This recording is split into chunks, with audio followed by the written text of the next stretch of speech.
What's up guys, in this tutorial I will show you how to play Join Clash 3D on your PC or laptop. This should be quite an easy tutorial. For more information, click on the first link in the description below. In order to play Join Clash 3D on your PC, you will have to make use of an Android emulator, such as BlueStacks. BlueStacks is a popular choice to play mobile games on your PC, as it's optimized for playing mobile games.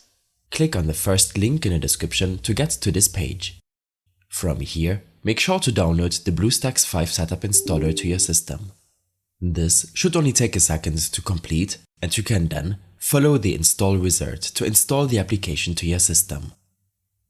After the installation is complete, BlueStacks should open up automatically.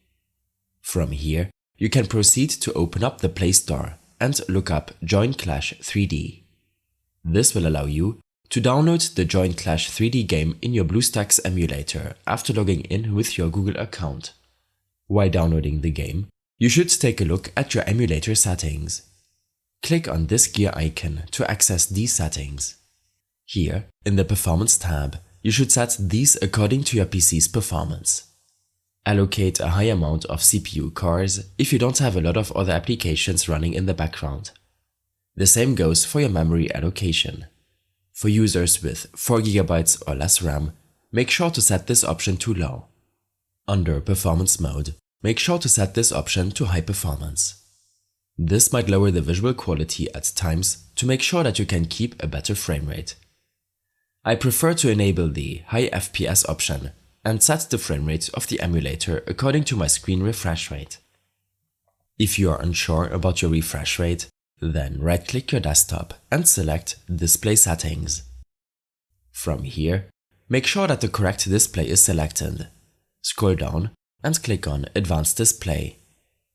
This will allow you to preview your refresh rate, as well as change it if you want. Also, if you want to troubleshoot performance issues, then make sure to enable the FPS counter option. In your display settings, I like to use a resolution of 1920 by 1080, but you can set this to anything you like. You can leave the other settings to the default option for now and play Join Clash 3D to see how well it runs on your PC. In case you have any further issues or problems following this tutorial, then I suggest following my extensive guide linked in the description below. I hope this helped you out. Leave a comment if you have any questions, and see you in the next one.